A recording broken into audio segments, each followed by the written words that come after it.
sadly the last roll of the dice was Q1, and what we were trying to assess there was not really his race pace, but his ability to put together longer runs than 5 or 6 laps. I felt quite strong on a Friday, but every session I've gone out there, the pain just got worse and worse, and just starting to struggle on the bike really to get, especially with the direction changes, the amount of direction changes at Cadwell, and the track's quite narrow, so when I do make a mistake, run onto the curb and getting close to the grass, it's just I can't risk another injury, and I've got the rest of the season to think about. Making the showdown was going to be a long shot anyway. I really needed to be up in the top 6, and languishing down in 15th and 20th isn't good enough.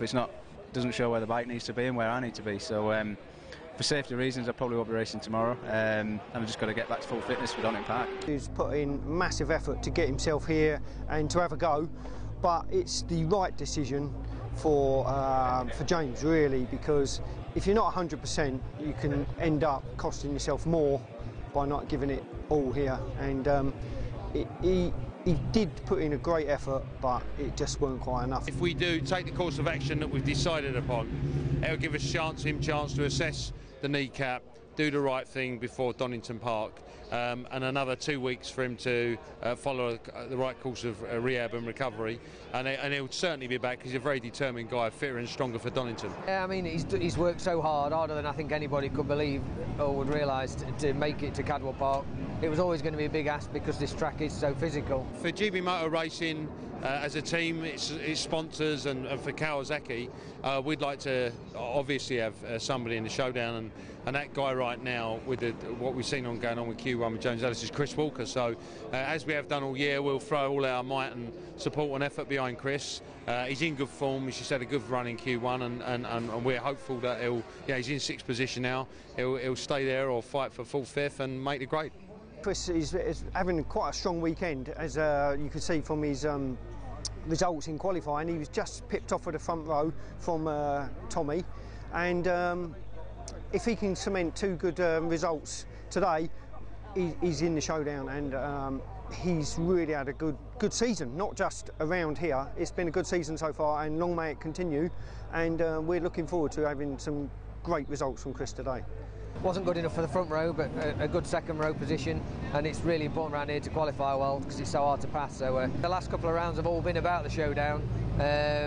Tough because we don't know what the weather's going to do here on race day, but we've got our goals, and being in the showdown is the main goal. So that's nothing's changed there. We'll still be aiming for that.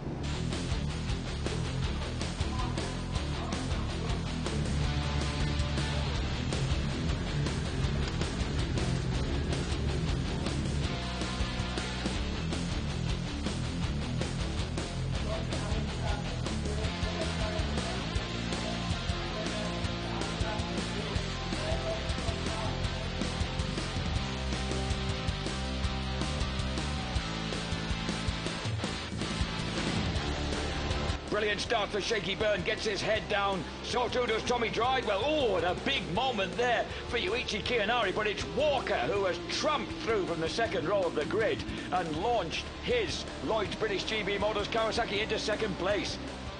Shaky Byrne leads the way, Chris Walker having a storming ride in 2nd place with Kiyanari behind him. And that is Chris Walker now dispatched by Yuichi Kiyanari. Kiyanari goes through, so does does Bridewell behind him in a copybook move. On that part of the track, but and you can... Kiyanari. Kiel's had enough. So meanwhile, out on track, we now have Shaky Byrne leading Tommy Bridewell and Chris Walker.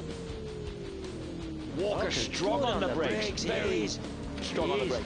Linfooter's got the better of Hickman, so of Kirkham. Someone's off the track. That was Josh Brooks. Brooks runs off track, and that cost him very dearly. And they're all putting their hands up now.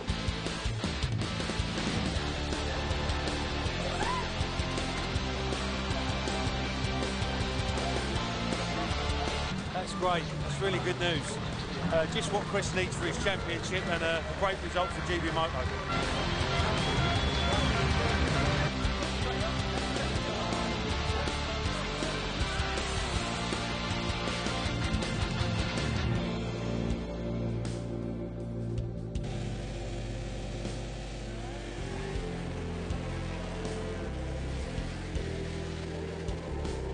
On the last lap, and then we're checking back at Chris Walker's down there, closing in on Ben Wilson, Glenn Richards, Ben Wilson, John Kirkham, Chris Walker, bang, bang, bang. Walker's gone to 8th. And Chris Walker crosses the line in ahead of Ben Wilson and Michael Rutter. Obviously his podium finish in the first race, and then a solid finish comfortably ahead of some of his rivals takes him out of a very damp Cadwell Park back to Donington with a nice bit of a points blanket and a bit of a safety margin. We'll be working with James on plan B, which will be to get him fit enough to race again, which I'm sure we'll see at Donington, and then back into race winning and competitive mode as soon as possible.